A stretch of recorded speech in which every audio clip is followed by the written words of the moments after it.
Okay, we are live. Hi, this is William Ramsey. Welcome to William Ramsey Investigates. On today's show, I have a very special guest. His name is Joseph McBride. He published a book December 2021 titled Political Truth: The Media and the Assassination of President Kennedy. And Mr. McBride has published many books, at least 20 here, but he's had a very productive year. He's putting out 4 books in a very short period of time, and other books that are coming out. One is titled Billy Wilder, Dancing on the Edge. Another is Whatever Happened to Orson Welles, A Portrait of an Independent Career. It's an updated edition. And then I think in March, he's coming out with The Whole Darn Human Comedy, Life According to the Coen Brothers. And we can go into some of his other books and titles, but I'd like to just go through his background. Joseph McBride is an American film historian, biographer, screenwriter, and professor in the School of Cinema at San Francisco State University. He has published 24 books since 1968, including acclaimed biographies of Frank Capra, John Ford, and Steven Spielberg. He previously published Into the Nightmare, My Search for the Killers of President John F. Kennedy and Officer J.D. Tippit in 2013. It was a book that was both epic and intimately personal, and it was the result of his 31-year investigation of the Kennedy assassination up to that time. The book contained many fresh revelations from McBride's rare interviews with people in Dallas, archival discoveries, and what novelist Thomas Flanagan in the New York Review of Books called his wide knowledge of American social history, which also informs his new book, which we're going to talk about, Political Truth, which draws on and amplifies his prior research into the assassination. So, Joseph McBride, welcome to the show. Thanks for agreeing to the interview. Thank you very much, William. It's great to be on your show and talk about this important subject. Awesome. So for people who may not have heard your background or your other books, you have so many books, so I don't want to list all 24. Maybe you can just talk about your career, and we talked about in the pre-show of your connection to John F. Kennedy. Maybe you can talk about where it started and progress up until today. My career has been as a film historian and biographer and critic, but I believe my main interest has always been the Kennedy assassination since I was, since it happened, even before it happened, frankly. I was a volunteer for President Kennedy, John F. Kennedy, as a senator in 1960 in the Wisconsin primary campaign. And I met him a couple of times, had a chance to talk to him about Profiles in Courage. And I also met him in 1962 when he was president. And I was concerned when I met him in intimate settings, very small. One was a small setting. My mother, Marion McBride, was a journalist, and she was also involved in the Democratic Party in Wisconsin, and she became vice chairman the following year. She set up an event called Kids for Kennedy, 2 blocks from my house at the Wauwatosa City Hall, and it was about 100 parents and children, and I was 12. And Kennedy came in with, I remember, 2 aides and a reporter, and the reporter was probably Theodore White, who was writing The Making of the President, because Kennedy actually wasn't being covered that thoroughly by the Wisconsin papers. And then I met him 4 days later at the big campaign event that you can see in the classic documentary Primary. It was 3,000 people in a big hall in downtown, the south side of Milwaukee. And I got to chat with him and talk to him there. You could just walk up and talk to him. At the small event, we just stood around and chatted. And I was struck by his lack of security. And I felt that he was vulnerable, and I was concerned. And he had no visible security. In the big event in Milwaukee, you can see a policeman nearby, and that's about it. But he wasn't very close. And there were, thousands of people shaking his hand. And so I was a student of the Lincoln assassination as a kid. 1961 was the 100th anniversary of the Civil War outbreak, and so the country was very talking about that a lot, and I was reading a lot of books about that, and I was aware of, that he could be a target, and so I wrote a short story in October of 1961 for my freshman English class at Marquette University High School about his assassination. I called it The Plot Against a Country. And it's, juvenile work and kind of silly in some ways. I stole the murder method from a Superman comic book, which tells you the level of invention in it. But I was focused on some things like the autopsy and how his security was penetrated, etc. And it showed that I was really concerned about it. And so then when he was shot, I reacted quite instinctively, and I heard about it in the cafeteria line in high school, and I immediately ran out the door. I think I was the only kid at the school who did that. I ran 2 blocks to a radio because I knew that when something terrible happens, you should get to a radio or a television as soon as possible before they start changing the story, which I learned that day because I arrived at this drugstore at 12:40, 10 minutes after the assassination.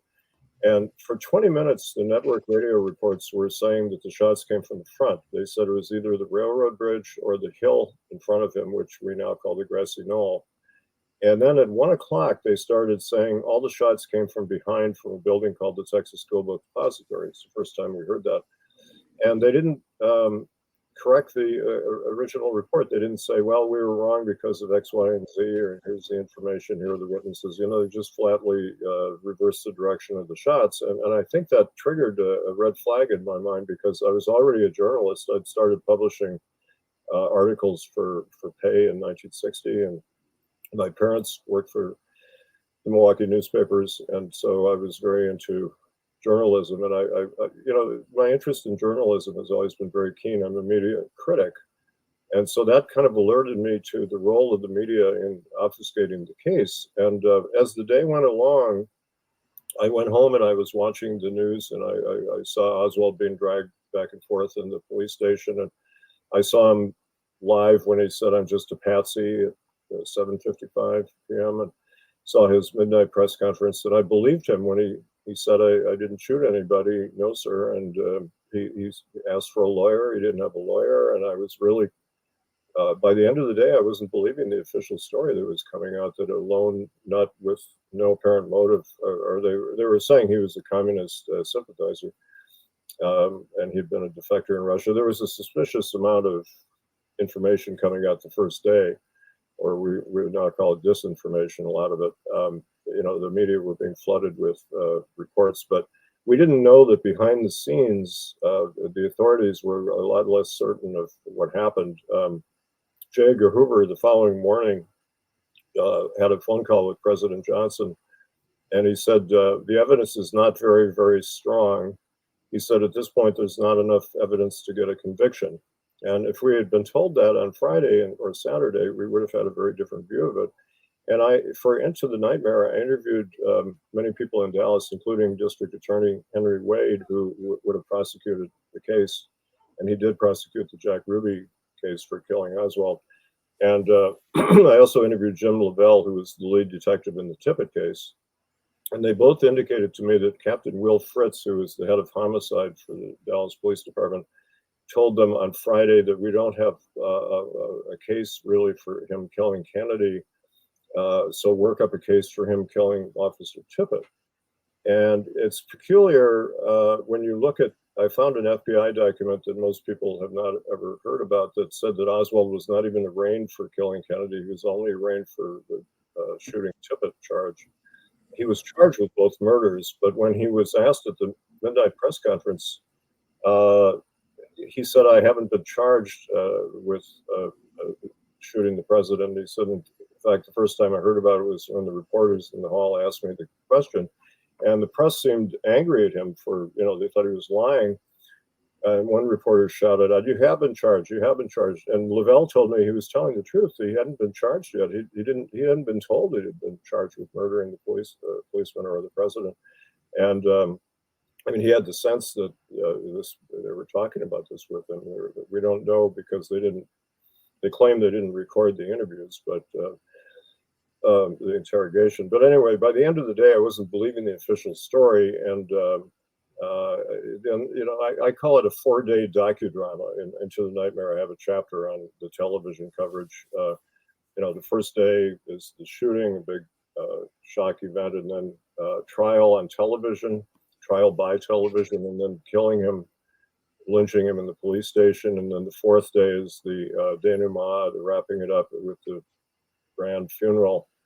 And we were supposed to feel, okay, that's over, let's get back to business. Dan Rather, who's one of the leading cover-up artists in the case, actually said in one of the retrospective shows about the assassination that the day he thought about was not one of those days, but the fifth day. He said November 26th, the day America went back to work, is what he said. And he said the country moved along as if, the system worked and everything, people went back to normal. And I remember that day as a day of great desolation. I went back to high school, and that's the day I saw the Zapruder frames for the first time. I went downtown to get Life magazine, which arrived that Tuesday, and it just seemed like the whole world had collapsed under me. And I did get influenced by the Warren report, like a lot of people. Most people, majority of Americans, didn't believe the lone gunman story at first, but they were persuaded by the Warren report. But then attitudes changed when critics started attacking the Warren report, and I was influenced by that and started rethinking the case. And I went back to my original skepticism. Right, and you include that in your book. You see the original researchers. So you got the Warren report, Mark Lane, and some of these really, very important people. Vincent Salandria, you mentioned, and I think there was a guy who just came out with a recent book. He's been researching the JFK case. I think it's Josiah Thompson, right? 6 Days in Dallas. Didn't he just come out with a book a year ago? I thought maybe, but you're showing the media and how, media, including books and research, how the understanding of the assassination is unfolding to the public, right?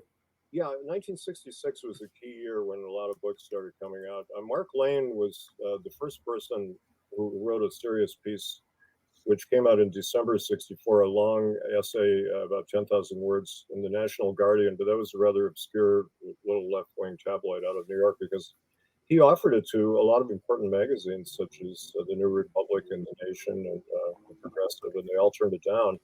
And it was a lawyer's brief for Oswald. He was a lawyer, Mark Lane, and he was a former state assemblyman in New York. And so he took it upon himself to provide a defense for the murdered suspect who never had a lawyer. And then he was hired by Marguerite Oswald to represent her son's interest. And he wrote a book, famous book called Rush to Judgment, came out in 1966. But that was the year that several really key books came out. Edward J. Epstein did Inquest, which was an expose of the shoddy methods of the Warren Commission. And Josiah Thompson did 6 Seconds in Dallas, which was kind of a micro study of the photographic evidence and other evidence. And Sylvia Maher did what I think is the best book on the Kennedy assassination still. It came out in '67. It was called Accessories After the Fact, which is a brilliant, complete demolition of the Warren report, point by point. She's very logical and very precise.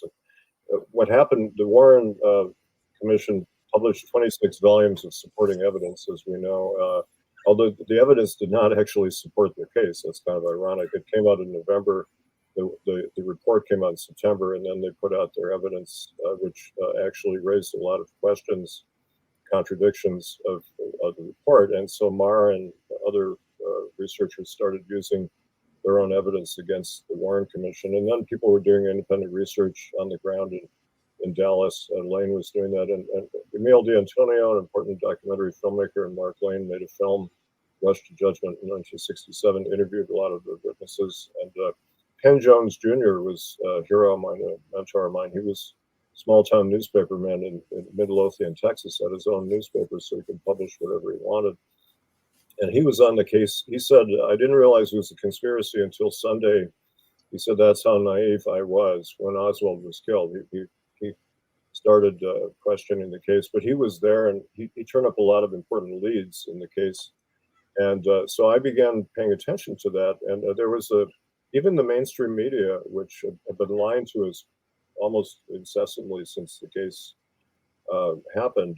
At first, there were some contradictory reports for the first few weeks that the media hadn't got the story totally figured out, and even the FBI and the Warren Commission hadn't totally settled on the final version. But then they locked it in stone, and it's been maintained ever since. But in '66, the dissident writers caused the mainstream media to pay attention. Life magazine did an important piece questioning some of the assumptions. I think that had a big influence on me as a 19-year-old kid, and I started re-examining the case. I was kind of studying it as a kind of avocation for a long time. And in the 70s, when the revelations about Watergate and CIA plots against foreign leaders came out, it became obvious that there are conspiracies that happen in public life and in the United States. And, a lot of people resist that idea. I mean, some people who believe in the official story of 9/11, if you say to them, well, you believe in a conspiracy, right? And they say, no, I don't believe in a conspiracy. And I say, oh, really? 19 Arabs armed with box cutters brought down the air defense system in the United States. Oh, well, okay. They don't think that's a conspiracy because the word conspiracy theorists, the words are very malleable and people use them as a pejorative for just about anything they don't like. But by definition, it's something the government doesn't put out as an official story. But anyway, I began reconsidering it, and I started taking it very seriously. And the House Select Committee started investigating it, and I was paying attention to all that, and I bought the volumes. I didn't start my serious research, hardcore research until 1982, when I first went to Texas in '83, and I was going to the National Archives. And ever since then, I've been researching it every day, reading all the books and reading the documents and doing my own interviews. And so this book kind of has different than other maybe Kennedy books because you focus in on how the media has shaped the narrative of the assassination really from the beginning. Bigger books, New York Times, for example, some of these editors and how it's been, controlled, puppeteered, maybe. Can you kind of talk about from the beginnings of how the perception that the media was in on the kind of Oswald as the only lone assassin myth? Yeah, when we were back in the day there, we tended to trust the government and the media to some extent. People, it's hard to remember the days when we believed what the government told us. And part of my theory in this book is that the distrust of the media and the government is, most people think it began with the Vietnam War when Johnson was lying to us about the Vietnam War. But it really began with the Kennedy assassination, which preceded that and helped cause the Vietnam War expansion. And that's led to this split we have in our country now, where half the people seem to believe one thing and half believe another, and it's a real serious problem. Skepticism is a good thing, but a level of skepticism where people don't agree on what the truth is risky for a country. And Daniel Patrick Moynihan, famous politician, said everybody's entitled to his own opinion, but not everybody's not entitled to his own facts. That's an important thought, because how do you decide what facts are? Well, historians are supposed to be, determine facts, but the first rough draft of history is what Philip Graham, the Washington Post publisher, called journalism.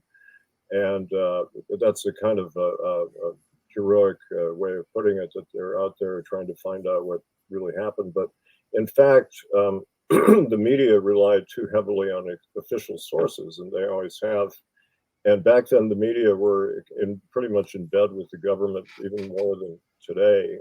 They still are to a large extent. But when a number of important journalists, such as Helen Thomas, who was a great journalist for the UPI, and others said, Bill Moyers, who was heavily involved in the Kennedy cover-up, even admitted that we were in bed with the government back then. The journalists and government were, it's like another branch of the government.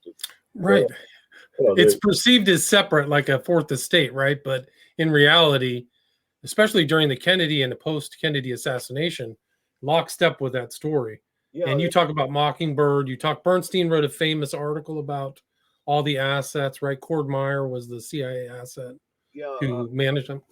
Bernstein's article, which you can read online, I'd recommend to the CIA and the media, which was published in Rolling Stone in 1977. It's a great article, long article. He said there were about 400 media people in America at the time who were working with the CIA or for the CIA, either full-time CIA people or people who were on the payroll who were then masquerading as journalists, or people who were part-time, helping the CIA planning stories or giving tips. And he mentioned three major media outlets, CBS, the New York Times, and Time Life were the biggest culprits in his view, that they were deeply embedded with the government, and they printed stories, that the CIA especially was planting. And he kind of danced around his own former paper, the Washington Post, which has been kind of a CIA front from the beginning. You mentioned Operation Mockingbird. That was formed by Wisner at the CIA, along with Philip Graham of the Washington Post. They were the people who started Mockingbird, which is a penetration of the media by the CIA. And today, it's Jeff Bezos is openly in business with the CIA, the guy who owns the Washington Post, and so it's not a secret. They're not even covert anymore. But they've when 9/11 happened, I'm sorry, when January 6th happened, for example, the Washington Post started running strange articles trying to deny that it was a coup attempt. And I go through a lot of that because I connect the dots between Kennedy assassination all the way to January 6th, that we had a coup in America in 1963 that a lot of people won't admit was a coup, because it's kind of unthinkable that, as Sinclair Lewis wrote a novel in 1935 called "It Can't Happen Here." That's the attitude a lot of people have, that it happens in other countries all the time, and it happened here, and it almost happened in 2021, 2022, with Trump trying to overthrow the election of Biden. And it could happen again in 2024 if we're not careful. So the media have been doing the business of the government from the beginning, but we didn't quite know all that. But the honest journalists will admit that in retrospect. But they don't. Sorry to interrupt, but you mentioned Jefferson Morley, who I've talked about his book about JFK, and you mentioned him. He's been on my show 3 times. So it's interesting to kind of see him from the inside and talking about things like talking to the bar is how he's talking to Joanides and stuff like that. So yeah, I found that a former Washington Post reporter who's on freelance, and he's writing about the CIA and the assassination. He kind of straddles the fence to some extent about it. He's a little cagey about what he really believes happened. I'll mention another person who's a Washington journalist, Jim Hogan, who's a good journalist. He wrote the book Secret Agenda, which is a terrific book on Watergate, which approaches Watergate from a whole different perspective. Watergate is another story that's been lied about and covered up. And Jim Hogan, I knew back in Madison, Wisconsin, when we were both working on rival newspapers. And so I did some research on George H.W. Bush in 1988. I was the one who uncovered his early CIA connections before he became the director of the CIA, which he denies that he was connected, but I proved that he was. And he also had some connections with the Kennedy assassination, which I have 35 pages in Into the Nightmare about that. He was in Dallas the day of the assassination, as were Nixon and Johnson and Kennedy. 4 presidents were there. And incredible. I did a lot of research on Bush, and I found out all kinds of things that, it's hard to prove, get the total evidence on a lot of the things that the Bush family has done, but I uncovered a lot of it, and I printed what I could for the nation. They wouldn't run the 3rd story I wrote, which was about a Republican Party operative, a young guy in Houston. Bush called the FBI shortly after the assassination and said this guy had been threatening to kill Kennedy when he came to Texas. And the first thing you wonder is, if that's true, why didn't he call the Secret Service or the FBI before the assassination? And the FBI went to the guy's house, and they claimed that he was with his mother in Houston. But they did an 8-month investigation of him and his far-right associates in Dallas and Houston. And when Bush became vice president, the documents were removed from the National Archives, and I managed to get some of them. And that story hasn't been told, right? But I had all the documents, and I wrote it up for the nation. They wouldn't print it. But Hogan, I called in '88 when I was in Washington, and I asked him for an interview, and he kind of balked at talking to me in person. But he said, it's career suicide to write about the Kennedy assassination. He said, I'd love to do it, but said, I just can't do it because it's too risky. People wouldn't publish your work, et cetera. And that's the problem with a lot of journalists. I think a lot of them know better. Penn Jones used to say, I can't believe that so many smart men are so stupid. Great comment. But I think a lot of them actually know better. If Dan Rather even has admitted in some unguarded moments that he has a lot of serious doubts about the official story. but he doesn't share them much on television. Although I found CBS keeps doing specials about the assassination, lying about it. But I found one in which Rather and Cronkite were talking, and Rather was admitting a number of serious doubts about the official story, which were, remarkable, but people kind of glossed over it. But a lot of them, if you had a few drinks with them or whatever, they would admit, well, I don't believe that story, but I can't tell the truth. I mean, I'll give you an example. Political Truth, I've been working on this book. I mean, I've been researching the media from the beginning, and when I started Into the Nightmare, this research sort of spills over into Political Truth, because I was reading the same documents and books. And I thought for Into the Nightmare, I thought of writing a long chapter on the media, but I kept thinking it's too big a subject for one chapter. So I wrote a chapter on the 4-day docudrama of that weekend, which I thought was a good look at it, because I think it was actually damaging to our country. Most people think it was a triumph of journalism. And journalists like David Brinkley said, we did our job because we comforted the country and reassured them that nothing. He said there was no crisis. It wasn't a tragedy. I mean, amazing comments. Yeah, incredible. Huge crisis, and it was a terrible tragedy. But they thought they had done their job in tranquilizing the country. And, instead of people going out on the streets like they do in some countries when there's a coup, people sat around the TV sets. More people were watching TV on November 25th than ever before. 93% of all the sets were being used, and people sat inside their houses, atomized the public, tranquilized people emotionally. And so then I began thinking, well, it really should be a whole book. And so I started doing an outline of Political Truth, the book that became Political Truth, and I offered it to an editor I knew at Simon & Schuster, which has published a couple of my books. And he said, I believe there was a conspiracy, but we can't publish a book like that attacking the media because we need the New York Times to review our books. Right. And if we attack them, they won't review our books. I mean, that shows you very dramatically exactly what's at stake, that if you are a dissident on that subject, you pretty quickly lose your job as a reporter. I mean, Helen Thomas, for example, started asking tough questions of George W. Bush about the Iraq War. And what they did was, she was in the front row in the White House briefing room, and they started moving her back. And then he wouldn't call on her anymore. And then she lost her position with the UPI, because if you lose access, you lose your job. Right. And she wound up working for a little suburban throwaway paper in Washington. And she was a great journalist. My mother worked with her in Washington. They were colleagues there. And she had a decades-long career, right? Like, she was around for a long time, man. My mother was a great journalist, and Helen Thomas was too. But they froze her out, and that's what happens. Access is the name of the game, but the downside of access is you have to print the stories they tell you. I mean, I'll mention somebody who seems like a CIA advocate on television. David Ignatius is on CNN all the time. I'm sorry, he's on MSNBC. He's on Morning Joe.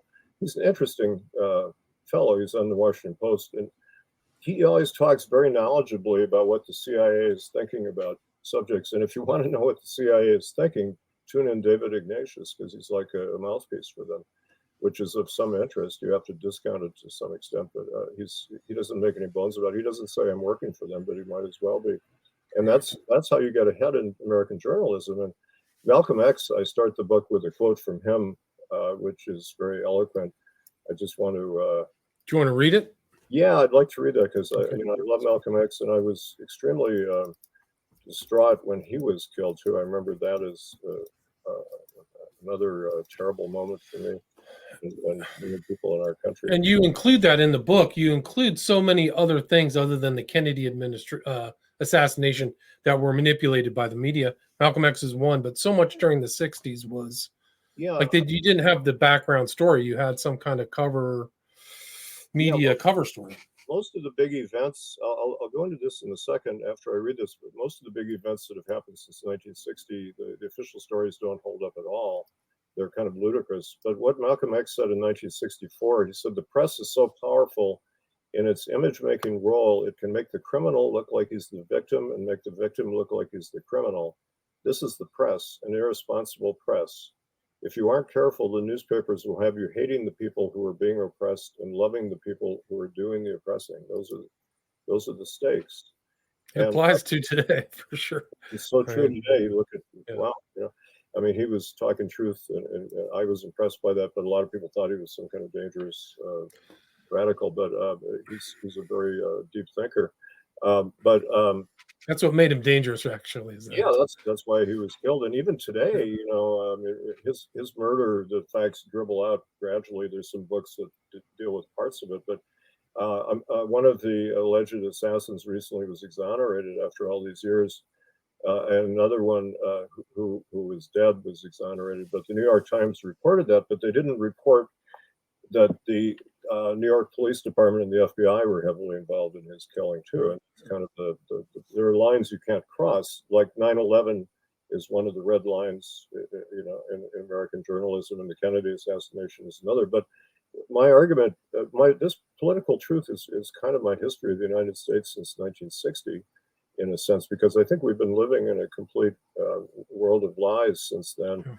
And certainly our country, was formed with a lot of big lies from way back about genocide and slavery. And, we're still fighting over those issues. But, whether slavery should be taught in schools has become a big issue, again, which is, shows you how dangerous true history is. But you think of all the big events that have happened since 1960 in America: the Kennedy assassination, the assassinations of Malcolm X and Martin Luther King, Robert Kennedy, Vietnam War, Tonkin, Iran, Iran-Contra, some of the CIA's activities, assassinating people. And then you move into later the Gulf War, the Iraq War, the war in Afghanistan, 9/11. The official stories, if you examine those, are pretty ludicrous. They just don't hold up. I mean, and you can tear those apart. They're almost laughable, but people have to accept them in the media. But the people, the public is smarter than the media. That's one of the things that is somewhat hopeful. That the average person out there is pretty skeptical of things, and some people don't want to think about it too much. I've had people say, "Gee, I don't know, I wouldn't want to think about these things like you do because it would scare me." But if you're willing to have an open mind, and actually one thing that's very positive, a lot of people my age, I'm a baby boomer, and I've had a lot of experience, and you probably have too, of trying to talk to your friends about things like the Kennedy assassination, and they don't want to hear about it, and they use buzzwords. "Oh, you're a conspiracy theorist. I don't want to hear about it." It's a way of shutting down discussion, like, don't talk about it, and then they make fun of you. And for a while that bothered me, and then I realized, you just can't worry about this. Just tell the truth and don't talk to those people, and don't bring it up. But then, if you don't bring it up, it limits your discussion with certain. But I've actually had both, Joseph. I've had talks with people who say I'm a conspiracy theorist, and then I've talked to wealthy sons where I was the guy trying to put it together for them, and sometimes they would nod on, and sometimes they would say no. And when I walked away from that discussion, they knew exactly what happened. Yeah. They didn't know the fake story that was out there. They knew the players, the people, but they couldn't say anything. They were part of a different, like a breakaway political class that knew that it was a lie, but they can't tell it either for different reasons, because they would betray their parents' class and a lot of other things. Like they're part of, the right. I think the right, you could say the right in general, were the people who did in Kennedy, and some of those people and the sons of some of those people are still around. Well, and I criticize the liberals too, and left wingers like I.F. Stone and other people. The Nation, Progressive, what passes for the left wing in our country were equally culpable of not reporting the truth about the assassination. The Nation has they ran a few articles over the years questioning the case early on, and then they ran two of my articles, but I think they ran them because they were criticizing Bush. Well, once I delved deeper into the assassination, Victor Navasky, the editor of The Nation, very well-regarded historian, said, "Don't write about the assassination. It's a quagmire." That's the word he used, and that word comes up.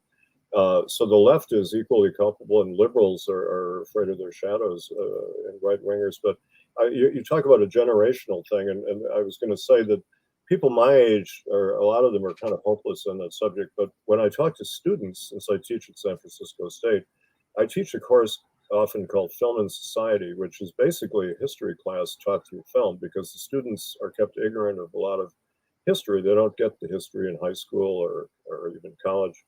And so I use films that are about history. Some of them are good or some are not so good. And then, like I show All the President's Men, I point out that it's a fairy tale. It's not what really happened. I explain what really happened. And they're very interested in this stuff. And I show part of Oliver Stone's JFK. There's this remarkable segment of about 20 minutes where the Jim Garrison character analyzes the Zapruder film, and it's fascinating to have a film analysis in the middle of a big mainstream film for 20 minutes, and then he's giving his alternate.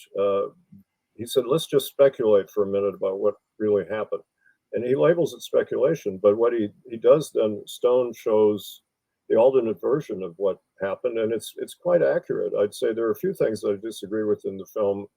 I think the Zapruder film has been altered, for example, and Stone's film takes it as gospel as people used to. But there's frames missing. You can tell it's choppy. Yeah, So it's been edited. Yeah. Seriously altered by the CIA the weekend of the assassination. And I mean, some of it is very obvious. Like, for example, when the car turns onto Elm Street, there's a jump cut, and suddenly the car is in the middle of Elm Street. And Zapruder himself testified under oath to the Warren Commission that he filmed the turn onto Elm Street. So what happened there, and there's no explanation except that it was taken out.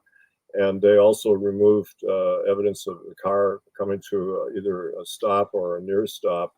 57 witnesses or more said the car stopped. I interviewed Senator Ralph Yarborough, who was in the car with Johnson, 2 cars behind it. He said the Kennedy's car stopped and Secret Servicemen swarmed around it. You don't see that in the Zapruder film. You see one man, Clint Hill, jumping out and rushing to the car. But he said Secret Servicemen swarmed around the car, and he said, I thought there was an explosion in the car, and then the car took off. And you don't see that in the film. And the headshot is very dramatic, where his head goes violently backward. But some witnesses said his head first went forward, then it went backward. He was shot in a crossfire. His head was hit 2 or 3 times. You don't see all that on the film. And there are other things about the film that don't add up. But the point I was going to make about when I show the film in class, Oliver Stone's JFK, it gives an alternate view of the different events and how Oswald was framed. And then I show part of Rush to Judgment. I show the testimony of Aquila Clemens, who saw 2 men shooting Tippit. And I show S.M. Holland, who was a very honest man. He was a railroad man who was on the railroad bridge, had a great vantage point. He saw smoke coming from behind the fence on the grassy knoll, and he ran over there with some other guys, and they found a lot of footprints and cigarette butts, where the smoke came from, where somebody was shooting. And I show part of Wag the Dog, which has a fascinating sequence showing how video footage can be altered in a studio to create an event that didn't happen. They create a kind of a war scene that never happened so they can use it as propaganda. And Barry Levinson, who directed Wag the Dog, said at the time, he said, if something bad happens, get to a TV, he said, right away, because within 2 hours, they can alter the video and put fake videos on. Today, it would probably be 30 minutes or 20 minutes, but it's what I said about the radio. Run to a radio like I did, and you get there's a kind of a myth in journalism that first accounts are fallacious, and then later accounts are more believable. I think it's often, it is true that some first accounts are confused, whatever, but a lot of them are very accurate before they start changing the story into something propagandistic. And so I had that experience, and then so I track in Political Truth the evolution of the cover story from November 22nd through the first year until the Warren report. And I also, in parallel, talk about what was really happening behind the scenes of people like Hoover, Henry Wade expressing doubts about the official story, and how Johnson was altering the course of the Vietnam War secretly 2 days after the assassination. And the public didn't know that. And I went into the newspapers at the time, and they reported the false stories that the government was saying, Johnson is going to continue Kennedy's policy. And Kennedy had pulled out 1,000 troops from Vietnam. that fall. He had ordered 1,000 withdrawn, and they actually came out in December through inertia, and then they were put back right away in January. But Johnson reversed his policy, and a lot has been written about that with the National Security Action Memorandum saying we're going to expand the war into North Vietnam and we're going to win the war. And Kennedy was trying to wind it down. But you don't read that in the media today. You read the opposite. And that's one of the biggest lies we're fed. And Kennedy is villainized as the man who led us into Vietnam. And he did kind of recklessly get involved in Vietnam, but he realized the war was unwinnable. And in '63, for months, he was working on ways to pull back and begin a withdrawal. And Johnson was gung-ho and expanded the war and lied about it. And so I'm talking about what happened behind the scenes that we weren't told about. And then I go into the dissident writers and how they uncovered the actual facts of the case. But what you have to do is you have to publish in small journals. The internet has been a great boon, I'd say, to assassination researchers, because a show like yours, William, is great. We didn't have those back in '63, and people can get unfiltered, hour and a half, 2 hours of somebody being interviewed on the subject and exchanging views. And the internet is vilified for a lot of reasons, and some of them are valid. But I'll give you an example. Darnella Frazier, the young woman who photographed the murder of George Floyd with her iPhone, she kept it steady for 9 minutes, very admirably kept the camera steady, even though she was watching this terrible murder where the policeman was kneeling on his neck. And what did she do with it? She didn't sell it to Time Life like Zapruder sold the Zapruder film. He sold it to them, and it didn't come out until they put some selected frames that were chosen to distort the meaning of what happened. They put some in Life magazine, and then a year later they ran color versions instead of black and white. But the film itself wasn't shown to the public until 1975, except at the Garrison trial in 1969. They showed it in the courtroom. But Darnella Frazier uploaded her video immediately onto Facebook Live. She didn't charge for it. She didn't want money for it. She just wanted the public to see it. And look at the effect that had. It changed our country gigantic. Absolutely. And she got a Pulitzer Prize citation, which I was really thrilled about. She's a citizen journalist. And I make the point that citizen journalists are the heroes of the case, along with the witnesses. There are a lot of brave people like I dedicated Into the Nightmare to Aquila Clemens and S.M. Holland and Marianne Moorman, who were among the brave witnesses who came forward and just told the truth. And there are quite a number of them who, they didn't want died mysteriously, right? Well, some of them, the policeman. Mrs. Clemens disappeared after being interviewed by Mark Lane and Emile D'Antonio for Rush to Judgment in '66. She was never seen again. And she says in that interview, you can watch it on YouTube, that she was threatened by the Dallas police. A policeman came and showed a gun and said, "You better not talk, you might get hurt." And a lot of us have tried to find her. She wouldn't be around now because she'd be about 110, I found. I think she may have moved to Philadelphia. That's as far as I could tell. But she couldn't be traced. And something, we worry about her because she was openly talking about two gunmen.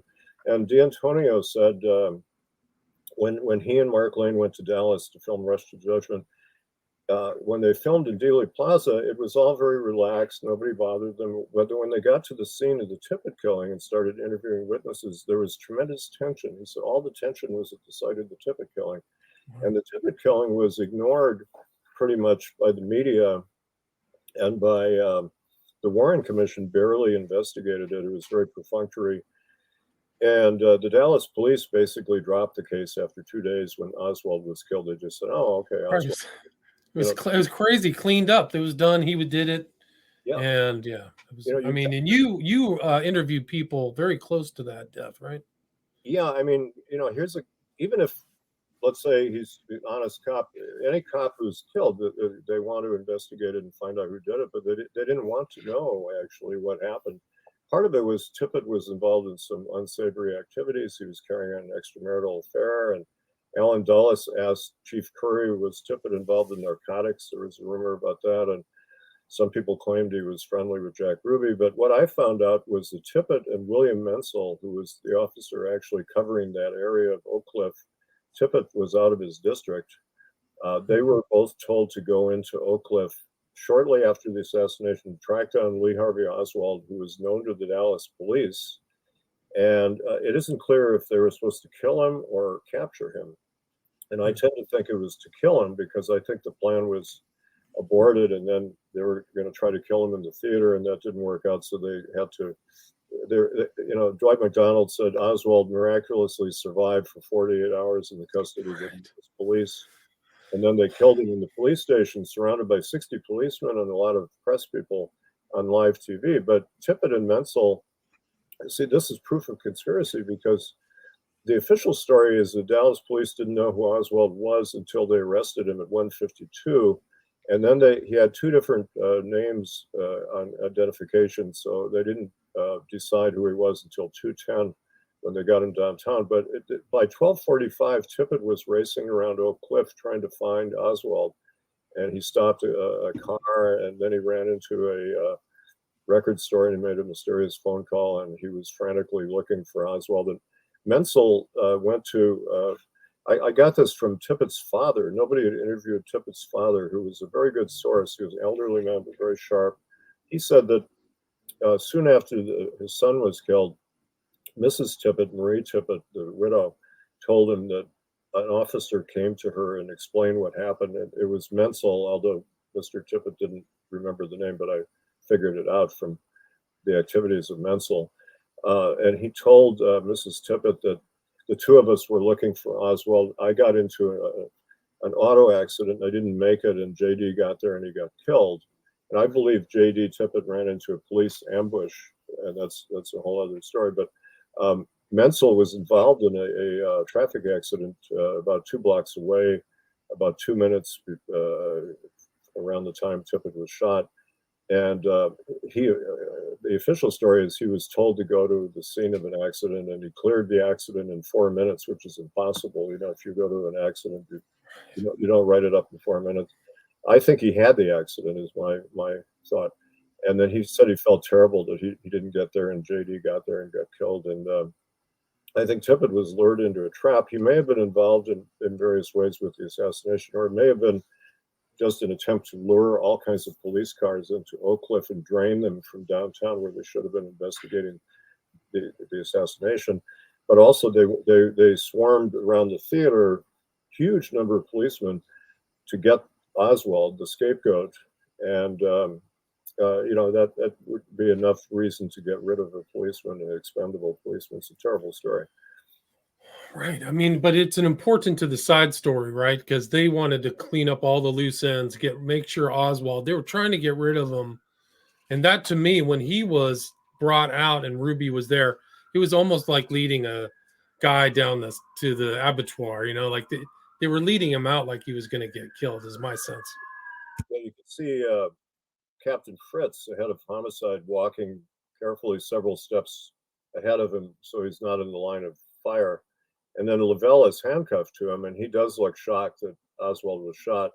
But a lot of researchers believe that a corrupt cop helped Ruby into the underground parking garage, and he didn't come down the ramp as they claim, that he came through a doorway. And various, one thing you do when you write a book, as I've done on Tippit, I tried to open up the Tippit case because, it was kind of ignored for many years. Dale Myers did a book on Tippit, which I called the Warren Report of the Tippit case, which is just covering up everything. And he mentions things that don't match his official story, that Oswald did it, but he puts them basically in footnotes at the end and dismisses them. He doesn't really examine them seriously. And so that book is the kind of the false version of what happened to Tippit. Gary Muir did a little unpublished book on Tippit in 1971, but that's about all that was written on this guy. And I wanted to open up that area of study because David Bellin, who is one of the Warren Commission lawyers and strident defender of the Warren Report, said the Tippit murder was the Rosetta Stone of the case. And what he meant was Tippit was shot by Oswald, and that proved that Oswald killed Kennedy. And that's really backward logic when you think about it. it doesn't. If let's say that somebody shoots a policeman, doesn't prove that he killed the president. But the logic is, well, why would he kill this policeman unless he was fleeing from a terrible crime and didn't want to be arrested? And it doesn't make sense. But the public bought that illogic. They thought, oh yeah, he must have. Why else would he kill the president, the policeman? Some people even think the Tippit murder was not even connected with Kennedy's death. That's another version. I don't think so. I think Tippit was involved, but there are many mysteries about the Tippit murder. It's like Rashomon, that there are about 20 witnesses, and about 10 of them think that one or two people killed Tippit, or somebody who didn't look like Oswald, like somebody who was short and stocky, bushy-haired guy, helped shoot him. And then about 10 people said that Oswald did it, but most of the people who said Oswald did it said that later. Like they wouldn't identify him right away. The closest witness wouldn't identify him, so he wasn't taken to a police lineup. And the people who saw the lineup, it was really obvious who the suspect that they favored was, because he was the only guy who was messed up and was sort of beat up. Yeah, the other guys were wearing suits and stuff, and it's those were phony lineups. And then some people, William Reynolds was a guy who was a used car salesman nearby. He wouldn't identify Oswald as the shooter. 2 months after the shooting, somebody broke into his car lot and shot him in the head, and he miraculously survived. And then he said, "Oh yeah, it was Oswald I saw running away." He changed his story. And and then another one, Domingo Benavides, the closest witness, wouldn't identify Oswald, but 3 years later he identified him to CBS for one of their phony programs. And I'm sorry, Warren Reynolds was the name of the other witness I mentioned. But so there are all kinds of problems with the witnesses in the Tippit case. Another thing, that there was a researcher named Jerry Rose who had a theory that Jack Ruby sort of staged the Tippit killing, because a lot of the witnesses were connected with Jack Ruby. And I found that out to some extent when I interviewed people, and then he identified other people. And it's strange that about half of the witnesses were acquainted with Jack Ruby. That is weird. Ruby may have been there. He may have been one of the shooters, or he may have been supervising the scene. And then he goes to Parkland Hospital and may have planted the bullet there. So it took a long time to figure that case out. That's why I spent 30 years on that book. But right, and that title of the book, sorry to interrupt, is "Into the Nightmare: My Search for the Killers of President John F. Kennedy and Officer J.D. Tippit." That's the and one thing I hope to do with that book and Political Truth as well is to open up subjects so other people will follow. That's what you want to have happen when you're a historian. And so some people have gone into the Tippit murder further, and they're coming up with different suspects and different theories. And I'm glad they're doing that, and it's very interesting.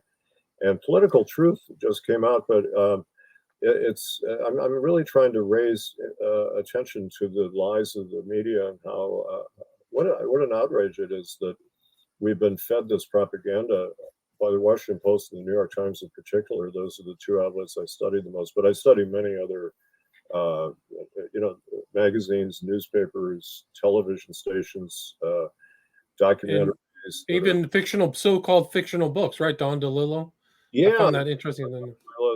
Libra, which is an interesting book about Oswald, but it's based on a kind of a ludicrous theory that he came up with. But it does have a kind of some insights into possibly what the mindset of Oswald might have been. But there's a book by John Armstrong that I really admire called Harvey and Lee. And he spent a long time, 10 years of very intensive, expensive research. He's a well-off guy who just went all out with research. And there's a tremendous amount of paper trail on all of us. I found that when I did a book on Frank Capra, that you can trace the records. One of the things that I found amazing about, for example, very early on, there were reports that Oswald was seen in two places at once, and people couldn't figure out how that happened.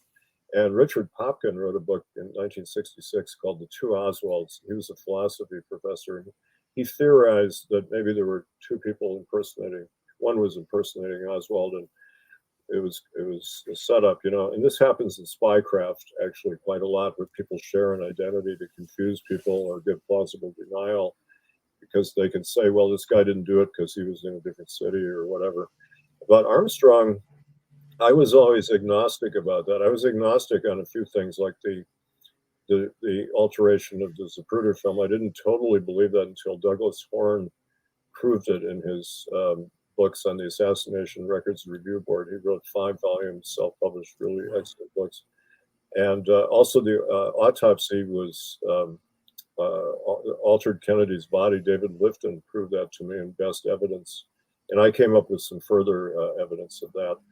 I found a document that, an FBI document from November 22nd in the evening. A.H. Belmont, who was heading the investigation for the FBI, said there's a bullet lodged behind President Kennedy's right ear, and we're in the process of retrieving it.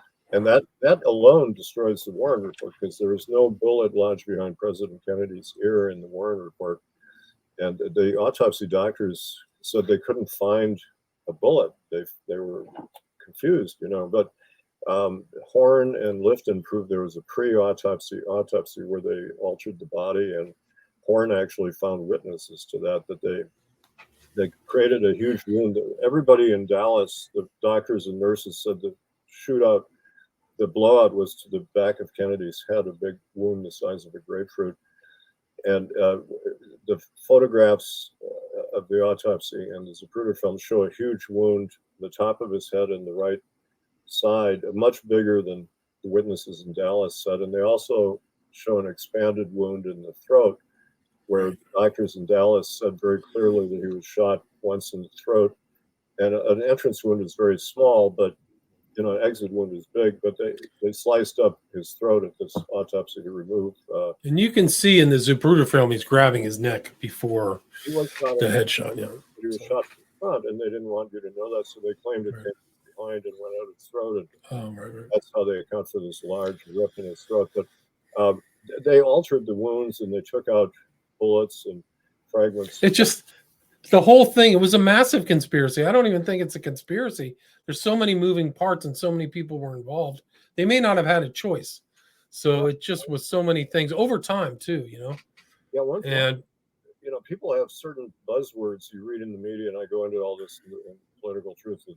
They use words to mock conspiracy theories. Like they say, oh, it's a vast, sinister conspiracy. They love those words because it sounds a bit silly. But the more I looked into the case, the more people I found had to have been involved in the killing. And it is hard to kill a leader of a country, especially in broad daylight like that. Once in a while, somebody can get close to a leader with a pistol and shoot him, but it's very hard to do it in a crossfire in a big public square like that. And then all the things that happened, for example, the autopsy was controlled by the military, which was controlled by the president, Johnson. And many things had to be controlled. And then the Warren Commission was appointed by Johnson. And one piece of propaganda, it's not actually called the Warren Commission. It's called the President's Commission on the Assassination of President Kennedy. And that's a convenient change, because it's really Johnson's commission. It's very convenient. And who does he put on there? Dulles and John J. McCloy. Like these are Kennedy's enemies. These are the most biased people on earth. Yeah, and Jerry Ford, who was FBI informant, and some people think he was being blackmailed by the FBI. And Johnson called the commission the Kay Graham Commission. She was the publisher of the Washington Post. That shows you how heavily involved the media were. They were pushing Johnson to have a commission.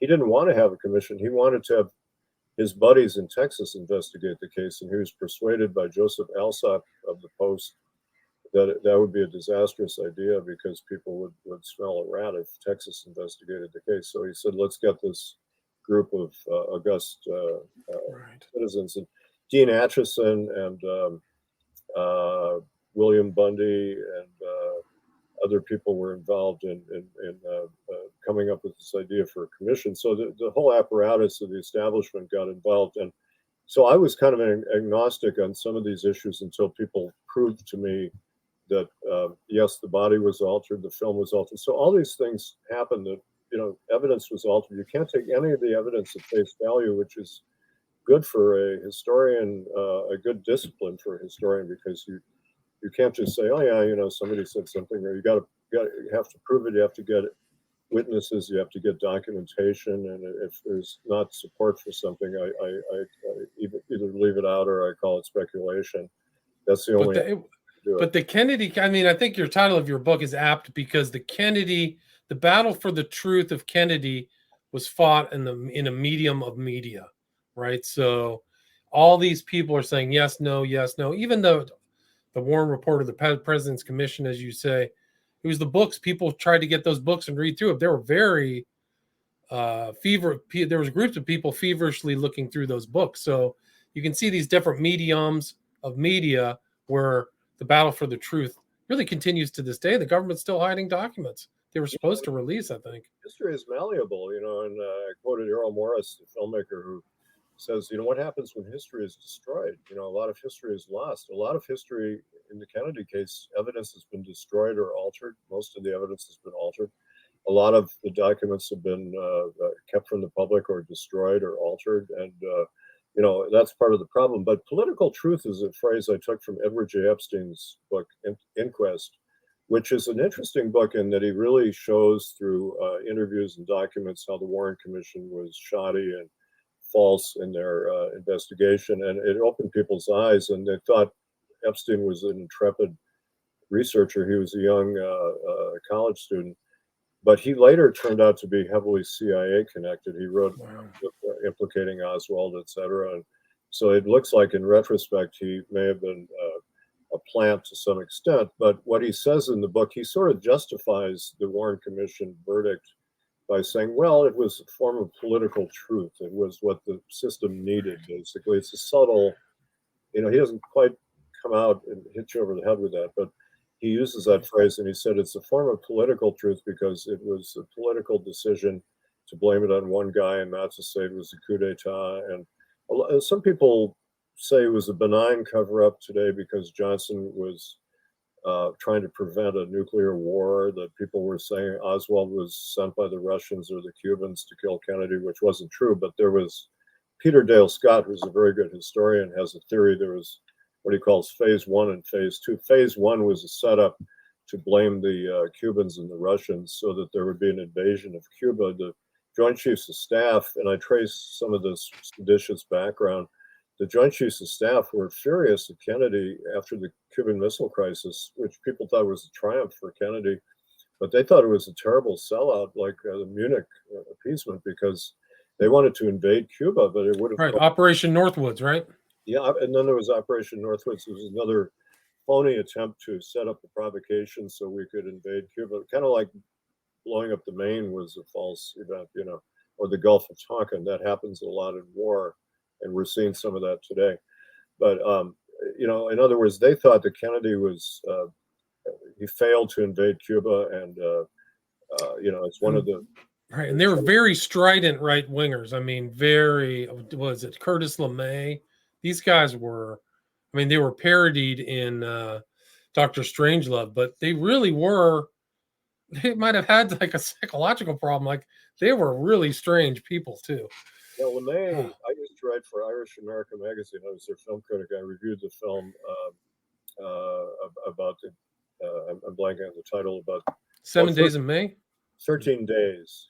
It was about the Cuban Missile Crisis, a fairly good film, but it showed a sanitized version of Curtis LeMay confronting Kennedy. And LeMay almost seditiously said, "You're in a terrible fix, Mr. President." Kennedy was shocked that he said that to him during the Cuban Missile Crisis. And he said it's almost as bad as Munich. And they kind of watered it down in the film. But in that review, I said that Curtis LeMay was a madman, and my editor wouldn't let me call him a madman. But he wanted to launch a first strike against the Soviet Union, which would have killed tens of millions of people. Yeah. Then they would have retaliated and killed 20, 30, 40 million people. It's just like it's crazy. He also boasted that he killed 2 million people in Korea during the Korean War, and he killed 800,000 or so Japanese. Carpet bombs, yeah. I mean, he killed millions. Unrepentant. I don't know what you have to do to be called a madman if that doesn't qualify. Yeah. And so he was, he and other generals were working behind the scenes. It was a military coup, and with other elements of the government were involved, the CIA and possibly Johnson. And Johnson, yeah. That Kenneth O'Donnell, I was surprised to find out Kenneth O'Donnell, who was Kennedy's chief of staff, in effect, he was the appointment secretary. He was disloyal to Kennedy. I traced the motorcade route and how that was formed, and the motorcade route violated the principles of the Secret Service, the protocols, by having a sharp turn that slowed the car to 11 miles an hour into an ambush. And O'Donnell was the guy who basically made that decision. He also was in charge of stealing Kennedy's body, or at least the coffin, which may have been empty, from the hallway of Parkland Hospital. He was the guy who led that. And I found out he was going to be fired on Monday by Kennedy at the White House because they'd uncovered corruption, financial corruption that he was involved in. And Johnson was in danger of losing his job. There was a lot of talk about dropping him from the ticket, or he might have gone to jail, because that Friday in Washington, a Senate subcommittee was investigating his crooked finances, and there was a guy named Don Reynolds who was testifying about Johnson making him give a bribe to his television station. He was giving documentation. And then at the same time in New York, Life magazine had a task force of 8 or 10 reporters investigating Johnson's finances. They were preparing a big expose for the following Friday. And Johnson literally had to stop this happening that weekend, or he would have been out of work or maybe in jail within a short period of time. Very precarious. He was doing radical stuff, though. I think even during when he was the vice president, he was still having people killed in Texas. So he wasn't above. He had a hitman. I think didn't he have his sister killed in 61? I've never really investigated that myself, so I'm reluctant to say. Well, that's fine. I mean, that's what I've heard, allegedly. But he was. Henry Marshall was an agriculture department official who was involved in exposing corruption that involved Johnson and Billy Sol Estes, and he was found shot from the back with a shotgun, and they claimed it was a suicide, for example. Right. In a car, right? Yeah. But Johnson was also involved in, behind the scenes with the military, trying to advocate for widening the Vietnam War, to put it on the policy level. And so when Kennedy was killed, Johnson seized the opportunity to change his policy in Vietnam. But he went in front of Congress and said, "Let us continue. We're going to continue Kennedy's policies." That was just a big fraud. But the public, the media, bought all these propagandistic stories. And so a lot, Norman Mailer said to Tom Wicker, who was the New York Times reporter on the scene in Dallas, who wrote their lead article, a long article that was highly lauded, and he became the Washington bureau chief. All the people who screwed up really badly in Dallas got rewarded with important jobs. And he quoted the doctors at Parkland saying Kennedy was shot in the throat once from the front. But the story then also contradicted itself by saying some shots were fired from behind. And then the headline said he was killed by a sniper, singular, so the story contradicted itself. So Wicker became one of the more strident advocates of the lone gunman theory and attacking Oliver Stone and people. But Norman Mailer confronted him once at a party and said, I think you feel a lot would be lost if you went down the road to conspiracy. And that's really true, that these guys recognize there's tremendous, not only their jobs, but the reputation of the United States would be lost if people realized there was an internal coup and the whole truth came out. I always thought, wouldn't it be interesting if Dan Rather, toward the end of his life, would go on TV and say, "Okay, folks, here's what really happened," Or Cronkite or something changed. They all took it to their graves. Even Nixon was talking about the Bay of Pigs thing. They all kind of knew, and it was a radical change in the country. November 22, 1963. It was a disaster for people in Vietnam, disaster for Vietnamese people, just a terrible tragedy, really, for Southeast Asia. Yeah, and Nixon expanded the war, and he campaigned in '68 for ending the war, and then he expanded it. And his plan was to just transfer ground troops out and bomb the hell out of them. But they dropped more bombs there than in World War II. More Yeah, bombs in Southeast Asia, which is incredible. It's incomprehensible. most people don't know this. Why did Johnson decide not to run again? Well, the official story is that he just thought, well, he's going to lose in the primaries because the war had gone bad. And well, I found in Henry Brandon's autobiography, he was the Washington bureau chief for the Times of London, a very respected political reporter. He said he was on an airplane with Johnson in '68, and Johnson called it my assassination, his decision to not run again. And he had a group called the Wise Men who were advising him, people like Dean Acheson and Clark Clifford and several really important people, Omar Bradley, and he was taking orders from them. In March of '65, after the Tet Offensive, they told him, you can't run again because we can't win the war without doing things that the public wouldn't stand for, like dropping nuclear bombs, etc. And the war is unwinnable, and there'd be a police state dropping nuclear bombs. You couldn't do that. So you have to resign, or not resign, but not run again. And Johnson called that my assassination. He actually said it was more painful than Kennedy's assassination because I had to live on after this happened to me. I mean, it was a callous comment, but They all pulled the rug out from under him. They knew he wasn't well. Like there was some kind of, he had psychotic episodes, I think, and very strange. He's not very strange person, and involved in all kinds of subterfuge and stuff. So Bill Moyers resigned after a while because he was concerned about Johnson's mental health. He didn't want to be involved anymore in the Vietnam War, and he and a couple of other people consulted psychiatrists. Johnson was really out of control, and then you got Nixon, who was a warmonger and out of control, and handed the war.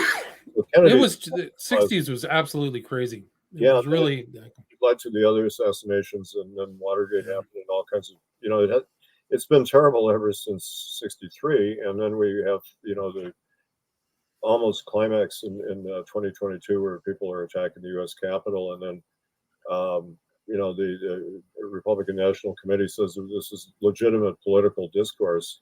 I go into a lot in Political Truth about the fallout from the coup attempt in '63 and how that was denied so much. And then when another coup attempt happens, the language the media used was often obfuscatory. George Orwell wrote a famous piece called Politics in the English Language, and he talked about the dangerous effect of politics, and you can warp reality and just change the meaning of things. And so they went out of their way, and there's some really ludicrous and dishonest articles in the Washington Post and other publications. Quite a lot of publications were doing handstands, bending over backwards to deny that it was a coup, and they even started. Well, they called it an insurrection, which at least is a pretty violent term. But then they started calling it a riot, which kind of downgrades it even more. And then one congressman even said it was a bunch of tourists walking through the Capitol.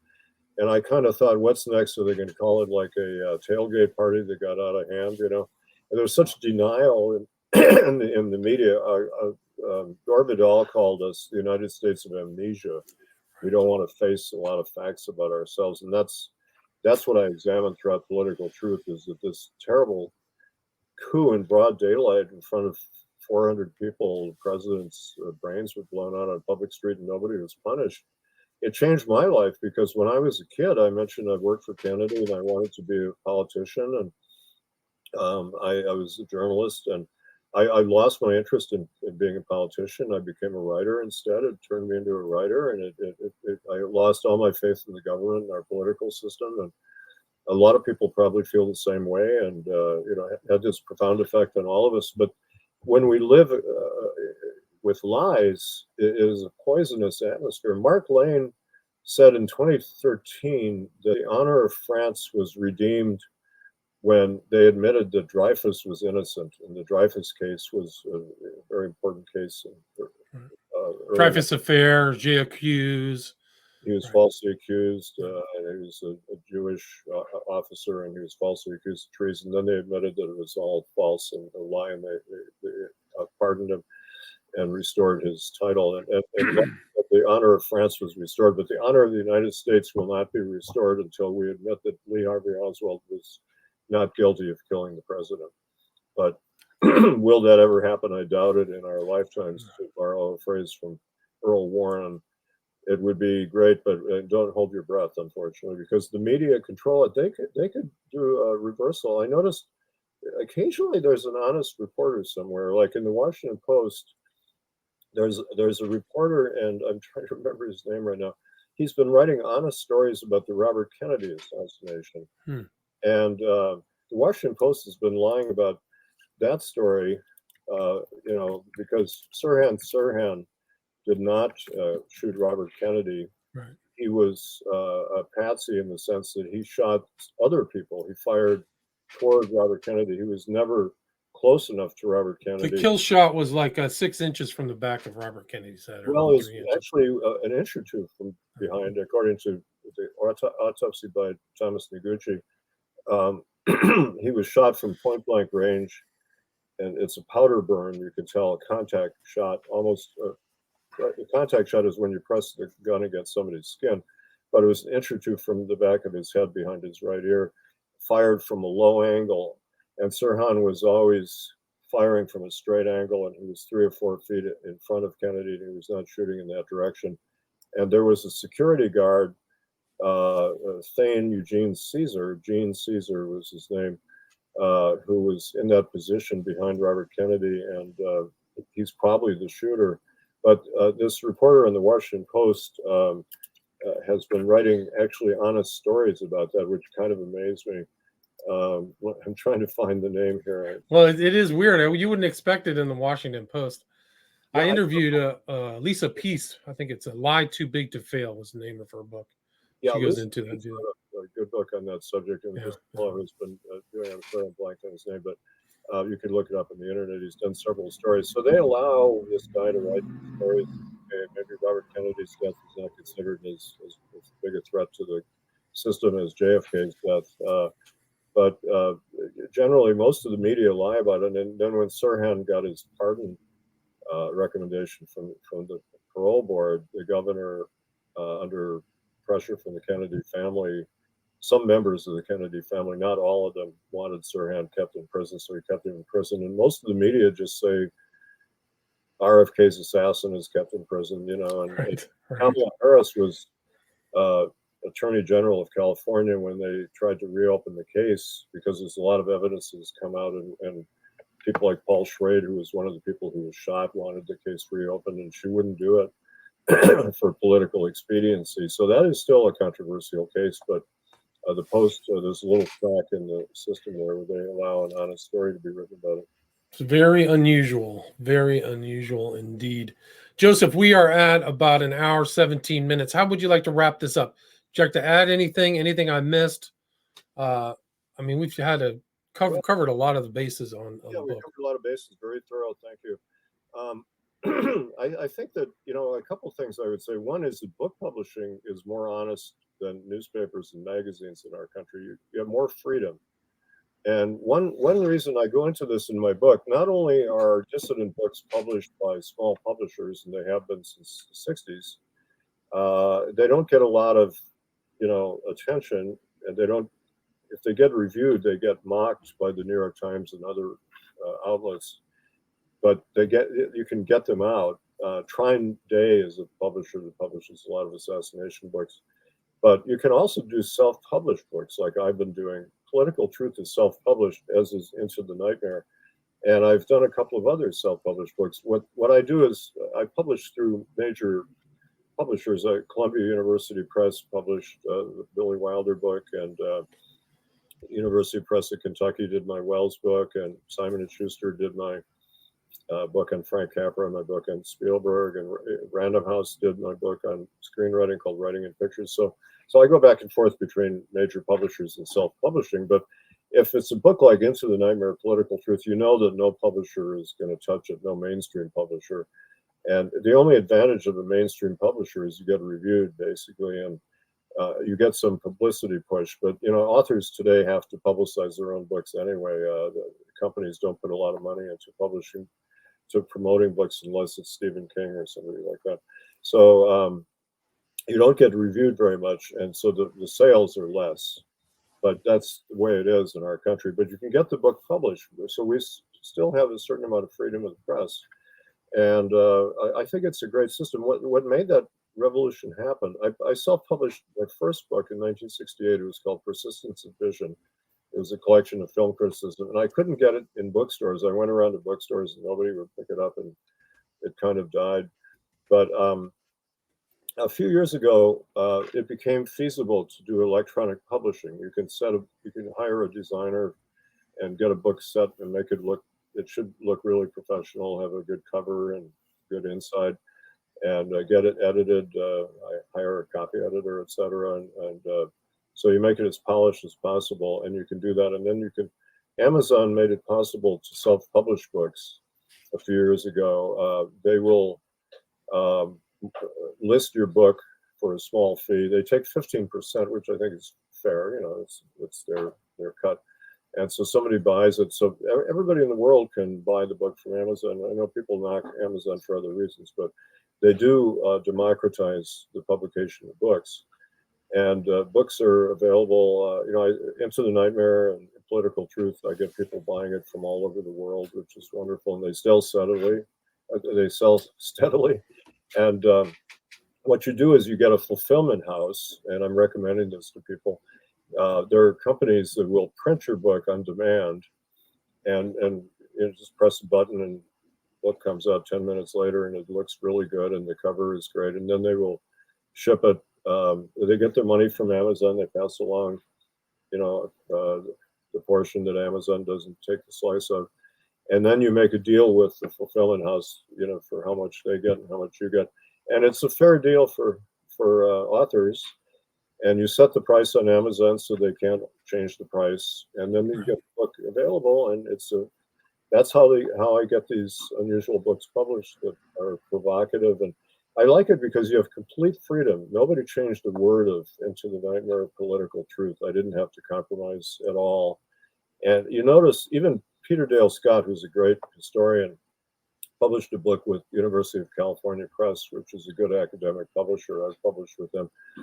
He did a book, Deep Politics and the JFK Assassination, and you could tell that he pulled a few punches. He hedged on a few things. Right, interesting. Yeah, a lot of it is very strong. Toned it down. Yeah. Conspiracy book, but there are some points where you could tell that they kind of made him tone it down a bit, and that happens with even a pretty good publisher. So to go outside the system is what I would advocate, and that's what people have been doing since '63, where Mark Lane found this little tiny dissident publication, but they put out National Guardian sold it as a pamphlet, and they sold hundreds of thousands of copies because people really wanted to buy it. And then the New Republic 2 days later published an article by Scott and Lind and Jack Innes, another dissonant article back in the days when the New Republic was still sort of honest. And today it's harder to get things published in even the political magazines. But that's but you're like a hybrid, Joseph. So you self-publish and go with mainstream publication. So there's options there for people to think. If you really don't mind, like maybe your movie books aren't as controversial, or they don't have as controversial topics. My book was really controversial because he's a beloved public figure, but he was a complete fraud.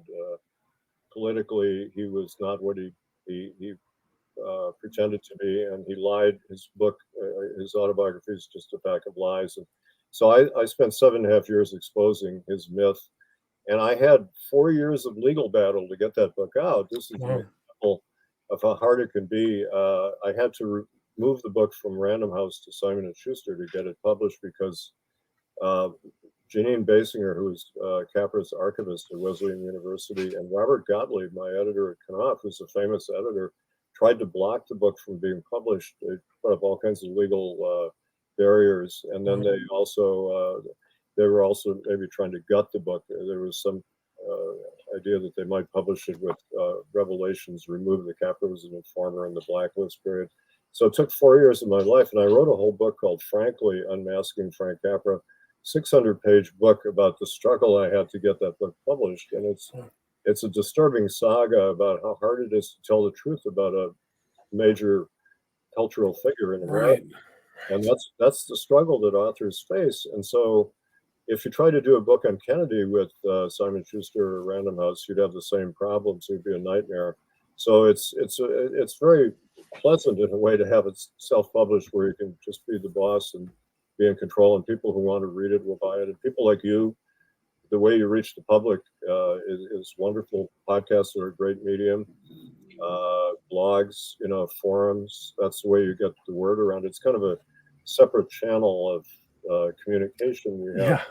This is different. This is a hybrid too, because this video will go to kind of the main social media, and then the audio goes out, so people can pick and choose how they want to watch or listen along. I mean, I don't have a lot of bells and whistles usually, so it's usually just kind of a conversation. The media, when I talk about media, there are many media, and the internet is a big medium, and it's terrific. In some countries like China and other countries, they really control it, and there is an attempt to try to restrict the internet, Facebook and other channels, and that is risky, because a lot of garbage gets put out by Facebook and other places, but that's the price you pay for freedom of speech. And that's what the First Amendment is about. In other words, people have the right to say anything, as long as there are certain things you can't libel people, and you can't incite. Like the Supreme Court ruled that you can call for the president to be assassinated, but if you actually do something about it, you can be arrested. That's the line you can't cross. And also in the blacklist period, which I've studied a lot, the Hollywood blacklist, people lost their careers because they were accused of being communist sympathizers. Some were communists and some weren't. But the law is that if you try to overthrow the government, you can be arrested, like so many people are in the January 6th attempts. But you can call for the overthrow of the government. That's protected speech. And that's why we have, freedom of speech is our most important thing in America, because it gives us the right to have a vigorous debate about things, and then people can make up their own minds. That's what I hope happens with a book like mine, Political Truth. And then if you read the opposite in the New York Times, you judge for yourself. And when I teach students to be media critics, you have to read a lot of sources. I read 8 or 10 papers every day, and I look at a lot of sites. And you cite tons of sources in here, Peter Dale Scott. So many of the researchers that I'm familiar with are referenced in your book, just in the text, So huge amount of reading and document digging. I used to have to go to the National Archives to dig up documents, but now they put a lot of them online. But even there, Biden and Trump were supposed to release the remaining documents in the Kennedy case, and they've been threatened by the CIA. Trump said he was going to release them all, and the CIA got to him, and he backed off, and then Biden did the same. And how many years have passed since 1963, and it's still a national secret. I mean, it's crazy. If Oswald was this loner who killed Kennedy for no real reason, why are they keeping all these documents from us? It doesn't make any sense, does it? But people can think for themselves and put it all together and connect the dots, which I try to do in my book. It's a very, very candid book about how they lie to us, and I make no bones about the mainstream. And you separate it into two parts: the myth and the unraveling, the consequences of this fake story. And then again, the title of the book is Political Truth: The Media and the Assassination of President Kennedy, and the author is Joseph McBride. Book is published December 2021. Thank you so much for your time, Joseph. Thank you, William. It's been wonderful talking to you. Take care. All right.